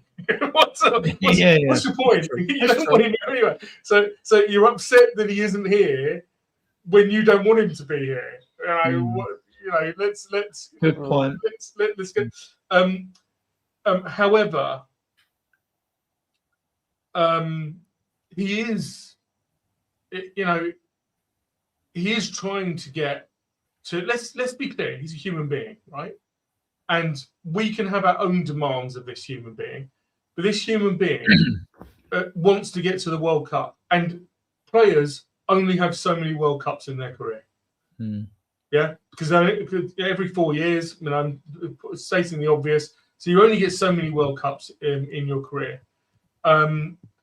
So any fan who's like, I don't care, he needs to put the club first. Well, come on. Let's have some empathy for another human being. However, having said that, is flying to and from Argentina the best thing for an injury? Right. So there's so many questions here. Ultimately, I'm just more interested in.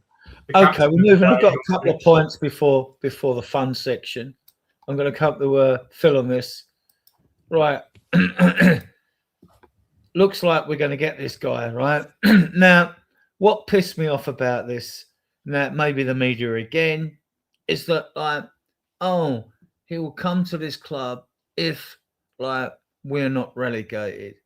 Well, I liked Angie's take on players last year when he was pressured by scumbags in the media who were trying to pressure him and saying players won't come to this club. They want European football, blah, blah, blah. And I loved his response when he said, I only want people that come to this club that want to play for Tottenham Hotspur. I thought that was brilliant. If this was true, again, ex-international player, was sporting director at Dortmund. And as usual, with any club, with any player, part of their management team that moves, you're always going to get half of his previous club fan base going to slag him off, right? To me, if this was true, you won't only come to you if you're not relegated, I don't want him, But, he had a decent football career as well, so he knows football, he knows footballers. I do like players. I do like sporting directors like that actually played, unlike Lang, right? He probably played Sunday league pub football, I think nowadays, if you're that proper sporting director, right, heading up like the football department kind of thing. Whether you're focused more on the scouting side or not, if you come from a footballing background, you're going to get more respect anyways, right? Internally, not only from the current squad, because again, in my opinion, the sporting director, he should not just be the person who's responsible for transfers, right? Because that's not really a sporting director for me, but we can debate. That's a separate debate, right?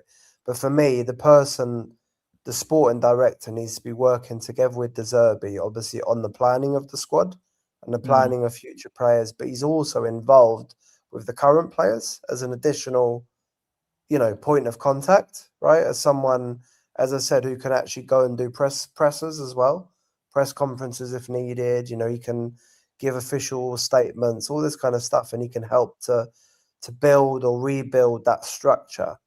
My issue or my question with this appointment is, again, like, we can appoint who we want, can't we? But like, what's the plan then with look, what's the plan with Langer, with Lange, whatever? Because to be honest with you, it wouldn't surprise me if he doesn't get fired like next week.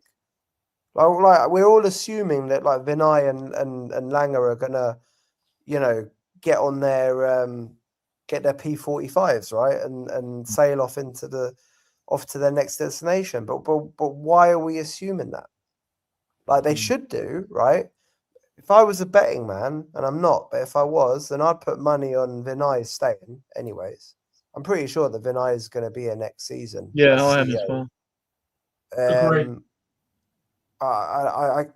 There's no way. In fact, I think there's no way that Vinay is going to leave. Like Johan Langer, he should leave. He should leave that role.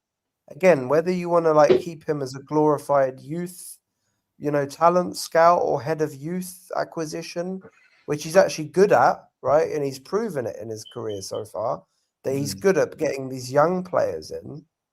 He was involved in Vuskovic, he was involved in Bergvall, things like that, right? He can do that if you wanted to keep him in the club, but he's not a sporting director. He's not someone to head up that whole team, either to do with negotiations or identification, right? But until that's clarified, what is the plan? So if we go and get this Sebastian Keelan, and by the way, a lot of Dortmund fans will be a bit average. They won't say that he didn't do a terrible job there. He brought in some good players. He obviously got some players in that didn't work out. He sold players for quite good fees, to be fair. So he got a lot of money in. He sold the likes of Sancho, the guy to Chelsea, wasn't him, Gittins, for like 80 million or whatever it was, right? He's made good profits and stuff. And he's a respected guy in the circuit. So like, if you want to get someone in who speaks perfect English, who understands European football, who speaks incredibly well, who can, try and rebuild a structure or build a structure, he could be a really good hire. But I'm not going to be too negative about him. I've spoken to quite a few people here in Germany about him. He is respected within the game, and there were rumours linking him to Bayern as well, like when their other sporting director, Christoph Freund, was going to leave. So he's obviously respected, right? And he can probably only also work with the tools that he's given. So I'll reserve judgment on that. But my question is, well, is Lange going to stay at the club? Are they going to try this joint sporting director thing? Yeah. Or are they just going to say that at the beginning and then they're going to fire Lange? But that doesn't really make sense because it's also not really playing with. So I'm a bit confused and I'm a bit worried about this, because then I would question anyways whether Vinay, as the CEO, has got his plan properly in place. Well, this is the thing. A lot of the fans want rid of him and Lang. Now I get the Lang, get rid of him, right? CEO, well, this is, again, we need to be clear about his role. I mean, if it's purely commercial, he's not responsible for like football disasters, right? He's not. You know, he provides the funds for the sporting director. You know, so but what I won't excuse him for, he's experienced enough with football because he's had plenty of years' experience at Arsenal to know about football clubs, right? So I wouldn't excuse Vinay for that. It's just like their job roles, you know, their job designations. I mean, we know what Langs is, right? But Vinay is probably a bit more all-encompassing. He could be doing commercial deals, everything else. So, And I think, Adrian, sorry to interrupt, but I think he does. I think he does everything. Okay, fair enough. You know, and I think that's the problem a bit though, is that you don't have, you know, there's no one who is like the MD of football. And if we're saying that that's Johan Lang and someone else together, like Paratici when he was there, then it's all very confusing. I think you need to have one person underneath Vinay who is like the MD of football. It's a bit like what Bayern did when they put Oliver Kahn, you know, the old goalkeeper, as their MD, or Ajax did it with Edwin van der Sar and Mark Overmars, you know, people like that. And, you know, you have these football people in there who head up the whole of that football side, and they build a structure, you know, along with the manager to make that football side a success. The thing with Vinay is, if I'm being honest now, and I've called for his head as well, but that's probably just through frustration of the transfer windows and stuff. I actually don't. No, that's such a shit seasons. We've called for the heads of everyone, basically. Everyone, exactly. But I wouldn't have a problem, to be honest, if Vinay stayed in the club, right? Because he is the CEO. He's just taken over from Daniel Levy. Daniel Levy ran that club by himself, very independently, for God knows how long. Probably wasn't an easy role to come into, you know, also with the daughter, Vivian, and the other people in the club, right? But if he stays in, and remember, Vinay did commit a couple of months back to increasing the wage bill. You know, they specifically said that they're going to go and invest, and they are going to increase. Willing to pay more than 200 grand a week. That's what the word is. So they have said that. He has said that, and if he stays in the club, then he's going to have to be held accountable to that. But his biggest to do now is to make sure that the sporting director thing and how that person interacts with De Zerbi is done in the right way. And if he does it wrong again, do you know what I mean? But can I just? But my finishing point is with regards to Sebastian Kiel. Look, some fans might be like, "Well, who is he? Is he inspiring or not?" Like, I mean, I'll tell you what. There's probably 1,000 worse sporting directors than Sebastian Kiel out there. Okay. I want to come to Rain because I know he's got to go, right? And I want to these look like going to be done deals if it's what to believe. But your take on the Kel thing, Rain, before you go, and it looks like we know that Robertson's virtually a done deal now that we're non-relegated. All right, he's not a spring chicken at 32, is he, or whatever? Senesi, defender at Brighton. Apparently that deal's but virtually wrapped up. So these are going to be two signings. Are they inspirational signings, or and what's your take on the Kel situation? Senesi is a good player. And if he knows he's coming, very a bit weird. I mean, he must know. Either he knows he's coming to be second fiddle to Van der Ven, or he knows he's coming. Left-footed, he's left-footed, yeah. Or he knows that he's coming to be the first choice left centre back. You know, it's one of the two, and only time will tell. We'll get into this because we don't know if De Zerbi's influence on players might have altered their attitudes. They might have all wanted to jump ship, but since he's been here, maybe they might like De Zerbi. We don't know none of this shit, right? Exactly. Robertson, good, solid pro. We can question how many minutes we can get out of him. You know, I don't want to. I don't want to. After the incident with our top centre back in 2001, Adrian, I tend to not get too attached to footballers. I tend to think of them as resources rather than although resources with human sentiment, but I still, think of them. How can we use them? Well, they are and how can we intangible best assets use on them? a balance sheet, Exactly, and exactly, and as a part, I'm in finance, so Yeah. that's absolutely. It's They have literally no what they value are. until they're sold. It's literally what they are. So Robertson, how many minutes can we get out of him? Because what we know about your doggy on that left-hand side, and I don't think your doggy's going anywhere. What we know about your doggy is, I really like you doggy. I like your doggy. I think we're a massively different team with you. If you trace back the last 6 months, you can almost see peaks and troughs of our season coinciding with your doggy. And the left-footed player over there instead of a right-footed one for a start. Exactly, it's not rocket science, is it? Exactly. So is it because your doggy's great, or just because he is a left-footed player and he's the only one we got? But what we know from your doggy is we're getting maybe 50% of the season out of him, maybe 60%. I actually believe if he can get over his injury problems, I really believe this because I really rate him. Like I really rate Vuskovic as being a best defender if he comes in this club.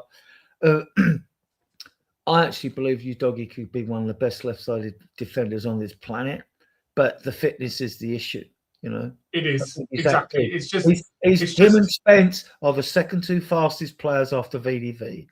He's got more aggressions than Spencer. I think he's better defensively than Spencer. I think he's better all round than Spencer, to be honest. Yeah, exactly. So we come back to the question: can Robertson fill the rest of those minutes that we're not going to get from Udogie?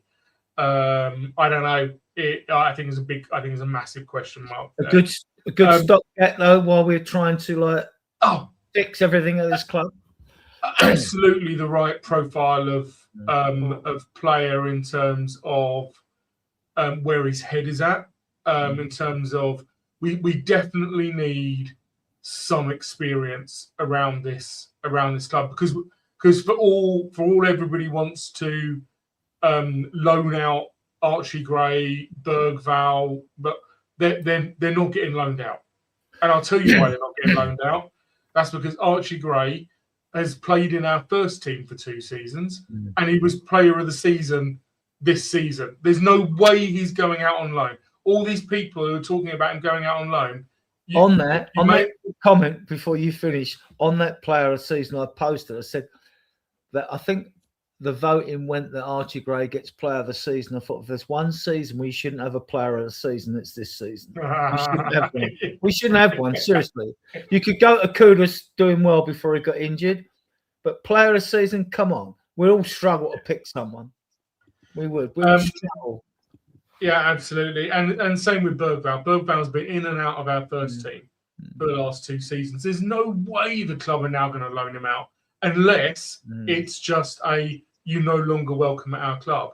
In which case, fans have screamed to bring young players in, but then hang about, you got Graham Bergvall, you've got Odebert and Tell, and you got Xavi trying to bed into the team, and you're screaming for youngsters who aren't ready. And I watch a lot of the youngsters, as do like Gary Ward and Project Spurs and others like that, and we have got some.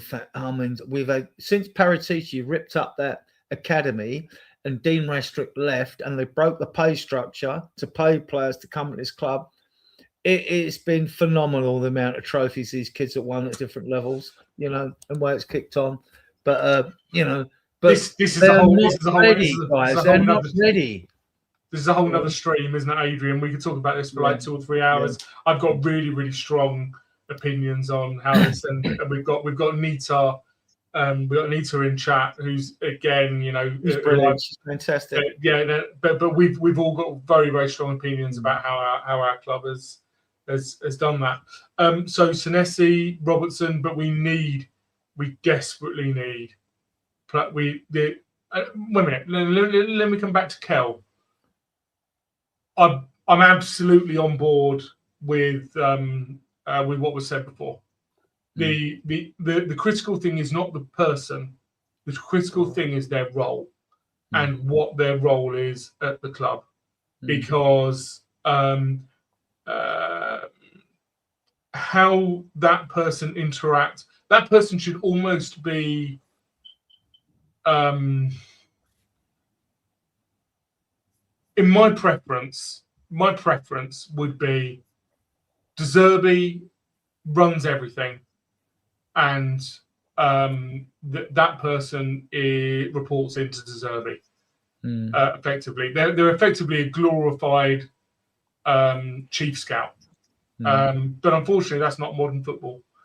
So, and I think it causes us loads and loads and loads and loads of problems. So, how they solve that, I don't know. Okay. Well, thanks for coming on, Rain. We'll get you back, obviously. If you've got to go, thanks for your contribution. I'll come to these two guys. We're an hour and three-quarters. It's, it's been a decent show and long show. We pride ourselves on bringing you fact-based content and making it interesting as possible.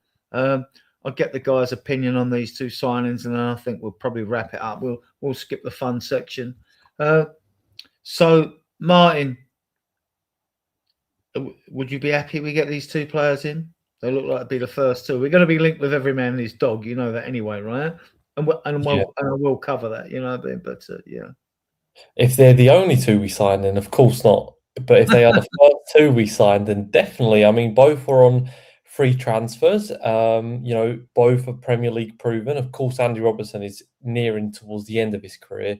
Marco Senesi's got a solid, 3, 4, 5 years still in him. They bring experience. But they both bring experience. So whether they are not playing week in, week out, what does that do to the changing room? We've been crying out for senior players. So I'd be more than happy to see both of them enter. Marco Senesi's a left-footed centre-back. That also needs to be pointed out. So that'll be quite interesting to see. Does he play alongside Van de Ven if Romero leaves? And we've suddenly got two, left-footed centre-backs. Or it'll be interesting because we don't have European football. We'll see how far we go in the Carabao Cup. Of course, we'll have the earlier round. So that will be the first round that we play will already be in August. I don't mind that at all. We've been crying out that we lack squad depth, and you suddenly got two senior players that Premier League proven to come in.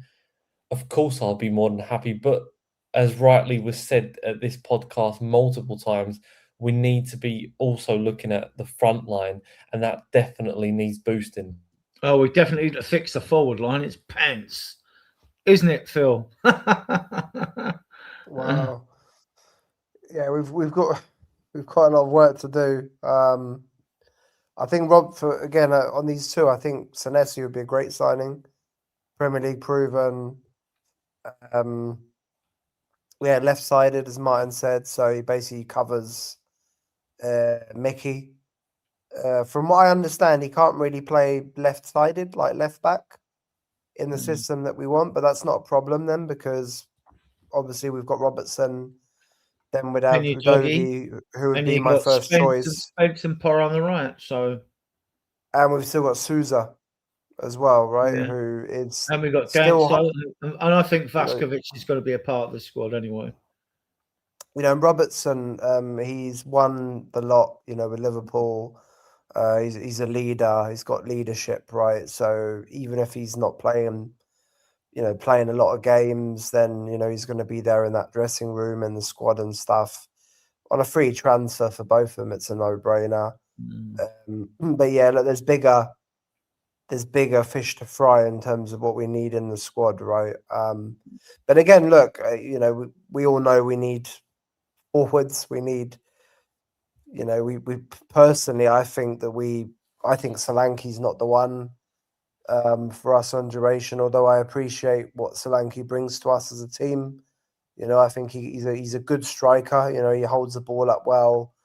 He can fit well into the team, but I don't think he's the top quality that we need. And he's obviously developed injury problems since joining us as well, like so many others. So Richarlison, Moani obviously is going to leave anyways. Okay, we've got Odebert back. We've got obviously our main man Kudus on the right back, but we need a proper left-sided player still. Yeah, we've got Kulusevski back who can play on the right, but we need a top-class left winger, left forward. We would have signed Semenyo had he wanted to come. We wanted to get Savinho, obviously, but they didn't want to sell him. Supposedly that money should still be available, right? So but we have a lot of things to cover. But again, from what De Zerbi has said this evening in his press conference, he's literally said we need practically another 7 top players.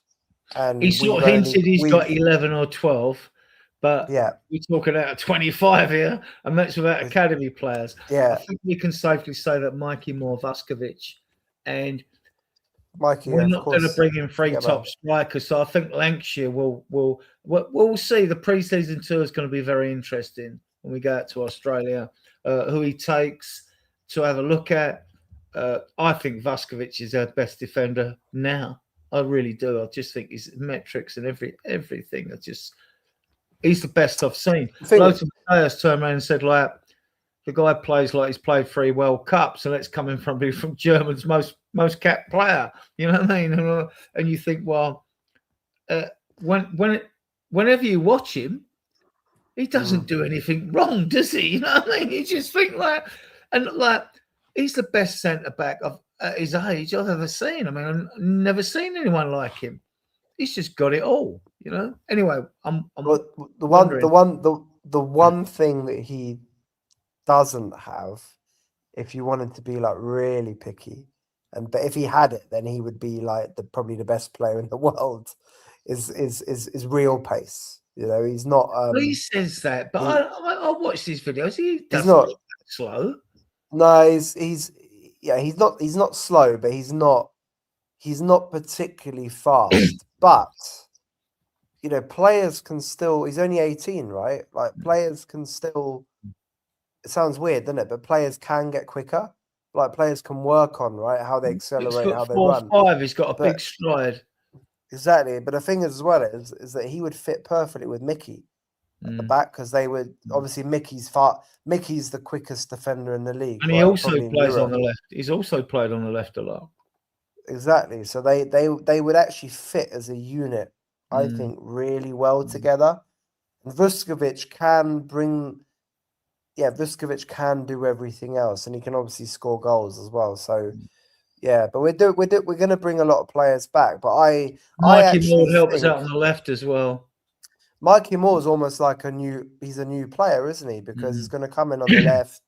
He can even play number 10 or come inside if he has to. Inside left, he can play across the midfield, wherever. And hopefully he gets. I'm praying that Mikey gets the right chance with. The De Zerbi sees that as well. But for what it's worth, Adrian, I think that there's going to be actually. I know we've questioned the ownership and, are they finally going to do what they're supposed to do in the summer? But for what it's worth, I said before, I'm not a betting man. If I was a betting man, I would put quite a lot of money on the fact that there's going to be big change this summer. Well, Martin, on the playing stuff, if these 2 guys come in, right? Now you've got to look at making space in the squad. But I can see, I would keep Solanke. That's only my taste, right? But if Richarlison goes and Moani goes, and then say in midfield, that's 2. In midfield, then you've got to think, well, where are you going to find space for Bergvall, Gray, and Sarr? I think Sarr will go and Basuma will go. That's 4. I think at the back, Davis and Dragusin goes at 6, possibly Vicario 7. So if you just brought in Mikey Moore and Vuskovic, I'd like Lancashire as well, that's 3. You can still bring in, you've got these 2, that's 5. I mean, if you brought in 2 of them, you got these 2, that's 4. You've still got room to bring quality in. That's a good point. And make the pathway for Moore and Vuskovic. Well, I think that should happen, but that's only my opinion, you know. And it's a valid opinion, definitely. But I think it will get complicated next season as the forward options will become available, like the Kudus. You know, Kulusevski, you've got to be so patient and careful with him after that injury. James Maddison could be back to full fitness. We won't see Xavi Simons until January, if I'm not wrong. So you've got to strengthen that front line. Kudus should be back around about September-ish, but that doesn't mean that we can't strengthen there. So even if we bring in a Mikey Moore or a Lancashire, let's say, to get some minutes, you need to definitely still bring in at least one or two players, senior We've got to players. bring in a left winger and a centre forward. A We left winger have is a to do that. priority. If Richarlison leaves, then a centre forward is also a priority, definitely, because And you I can't think just be looking at- De Zerbi wants a midfielder. That's what I'm saying. If Basuma Yeah. and Sarr go, Yeah. look, some players' favourites are going to have to go. Yeah, We just yeah, don't know. exactly. We don't know Good. what's in De Zerbi's head. And some fans are going to get annoyed. But we've always had this problem in the past of being too emotionally attached to players. When we need to Exactly. move forward now, and we've got to be ruthless. To be honest, you know? We've got to be ruthless because we haven't, and that's look where we've ended up the past 2 seasons in the league table. We've got to be ruthless. The only 2 players that have left since we've won the Europa League have been Son Heung-min and Brendan Johnson. I mean, that is insane. So, look, I don't care who's going to be upset. I hope the board won't care who's going to be upset. We need to sell certain players, and we need to bring in other players that fit the Zerbi system. It's as simple as that. If there are players here that are respected within the fan base, within the dressing room, and they don't fit the Zerbi system, then they've got to go. It's as simple as that. We need to build a project. We need to build a system that functions well week in, week out, that you can rely on. That you can rely on the fact that a player gets injured and another player comes in and they can perform to a higher level. We can't see what we saw this season, and that definitely means that we need to invest in ready-made players, and we need to let certain players go. And I'm up for it. I genuinely am. Right, guys, it's been a great show. I mean, like, we're all happy, but we shouldn't be celebrating that a club like ours that have avoided relegation. We should never be in this situation, as I said at the beginning. Right? I want to thank all my guests. You know who you are. I want to thank all of you for your comments in the chat, which has been excellent. We'll try to bring quite a few of them up. I want to thank the 90 of you that are watching us now. Shame to leave you on various platforms, right? You can see us in the bottom right corner and subscribe button, the red subscribe button. I mean, my guest and I can't. If you could subscribe to the channel and give the video a thumbs up, it helps the algorithm. We will be back Friday. I will try and do shows Fridays and Sundays during the World Cup and the dreaded transfer window. If we can have something to talk to, maybe it will just do Q&As with you, the members in the chat channel and the guests in the chat channel. We'll do it that way, just to have something to talk about. And I want to do shows just to waffle and just talk nonsense, right? As long as we've got something to chew on and debate, we will do shows for you. But we're not going away. I'm renewing the StreamYard in June. So we will be carrying on. We've got the WhatsApp group. We've got the Facebook group. You know, we've got the XCOM group. We are sort of everywhere. You can find us everywhere, Spurs Diehards. With that, I want to thank Martin and Phil, regular guests and friends of the show. I want to thank Harry. I want to thank Rain, who's a new addition to our guest list. Have I missed anyone? I hope I haven't missed anyone. Anyway, and with that, like I say, thank you all. I'm going to play you out with this. Come on, you Spurs, in this transfer window. We are Tottenham till we die. We are Tottenham till we die. Spurs die, hearts, heart and soul. We are Tottenham till we die. We are Tottenham till we die. Spurs die, hearts, heart and soul. We are Tottenham till we die.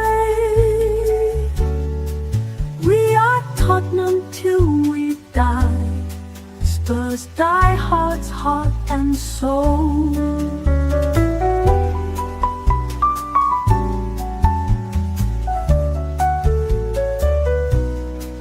Really white and navy blue.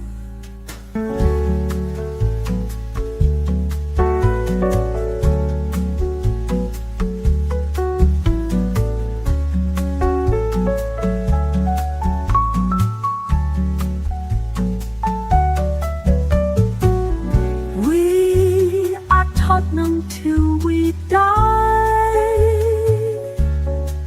We are Tottenham till we die. Spurs die hearts, heart and soul, lily white and navy blue.